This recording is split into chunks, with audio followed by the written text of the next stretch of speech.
आप मुझसे सवाल लिख करके पूछ रहे हैं कि आचार्य जी हमें तो सदमा लग गया है, ये हमारे घर में क्या हो रहा है, हमारे घर के लड़के गाली गलौज देते हैं, गंदी भाषा में बात करते हैं, ऑनलाइन सेक्स और शराब में लिप्त पाए जाते हैं, सीवियर डिप्रेशन डायग्नोज हुआ है और क्या लिखा है, कल्चरल और ग्लोबल अवेयरनेस इनकी ज़ीरो है।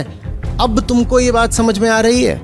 जब उनके हाथ में तुमने मोबाइल दिया था तब नहीं देखा था। चलो मोबाइल दे दिया तो दे दिया, मोबाइल तो बहुत अच्छी जानकारी का स्रोत भी हो सकता है, पर तुमने देखा था कि सोशल मीडिया पर तुम्हारे ये छोटे भाई, कजिन्स, भांजे, भतीजे ये किसको फॉलो कर रहे हैं। संगति का मतलब बस ये होता है कि पार्क में बाहर लड़का फुटबॉल किसके साथ खेल रहा है।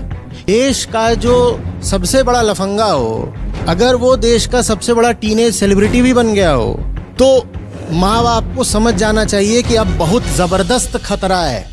मैं ये नहीं कह रहा कि आप चौकीदार पुलिस बन के उसके ऊपर चढ़ जाएं, पर आपको पता तो हो कम से कम किसका फैन बन गया है वो आजकल, कौन उसकी नजर में सेलिब्रिटी है, क्योंकि तुम जिसके फैन बन गए हो तुम बिल्कुल वैसे ही हो जाने हो। दूसरी बात, जिधर को जाना चाहिए उधर जाने के लिए उसे प्रेरित भी करें। आदमी के इतिहास में एक से बढ़कर एक जबरदस्त किशोर जवान लड़के लड़कियां हुए हैं, ऐसे हैं कि आप बिल्कुल उत्साह से, उमंग से, प्रेरणा से भर जाएं उनका जीवन देख करके। अक्सर उन्होंने बहुत छोटा ही जीवन जिया है, पर उनका वो छोटा जीवन भी आग की लपट की तरह रहा है।